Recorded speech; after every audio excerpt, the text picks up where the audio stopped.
കണ്ണൂരിൽ സ്ത്രീകളുടെ photo morph ചെയ്ത് പ്രചരിപ്പിച്ച യുവാവ് അറസ്റ്റിൽ. വായന്നൂർ സ്വദേശി അഭയെ പേരാവൂർ പോലീസ് അറസ്റ്റ് ചെയ്തു. പഞ്ചായത്ത് പ്രസിഡന്റിന്റെ അടക്കം അശ്ലീല ഫോട്ടോകൾ പ്രതി പ്രചരിപ്പിച്ചിരുന്നു. നിഖിലുണ്ട് വിവരങ്ങളുമായി. നിഖിൽ, ഈ പ്രതി നേരത്തെയും ഇത്തരത്തിലുള്ള കുറ്റകൃത്യങ്ങളിൽ ഏർപ്പെട്ടിരുന്നയാളാണോ?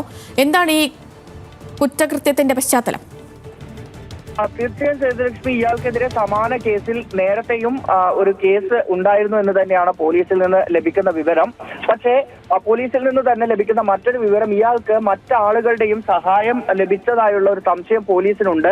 അത്തരത്തിലുള്ള അന്വേഷണവും നടത്തുന്നുണ്ട്. അപ്പോൾ എന്താണ് ഇതിന്റെ പശ്ചാത്തലം, എന്ത് കാരണത്താലാണ് ഇയാൾ ഇങ്ങനെ ഒരു കൃത്യം ചെയ്തത് എന്ന കാര്യത്തിൽ പോലീസ് ഏതായാലും അന്വേഷണം ഇപ്പോഴും തുടരുന്നുണ്ട്.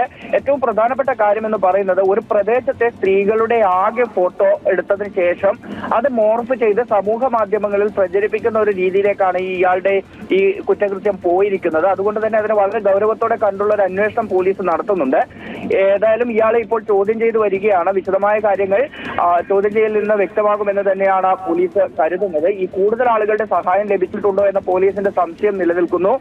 അത്തരത്തിലുള്ള അന്വേഷണം കൂടി നടക്കുന്നുണ്ട്. അങ്ങനെയെങ്കിൽ മറ്റെന്തെങ്കിലും കാരണങ്ങൾ ഇയാൾ ഇത് ചെയ്യുന്നതിന് വേണ്ടി ഉണ്ടായിരുന്നോ എന്ന് കൂടി പോലീസ് അന്വേഷിച്ചു വരികയാണ്. ഓക്കെ നിഖിൽ, വ്യക്തമാണ്.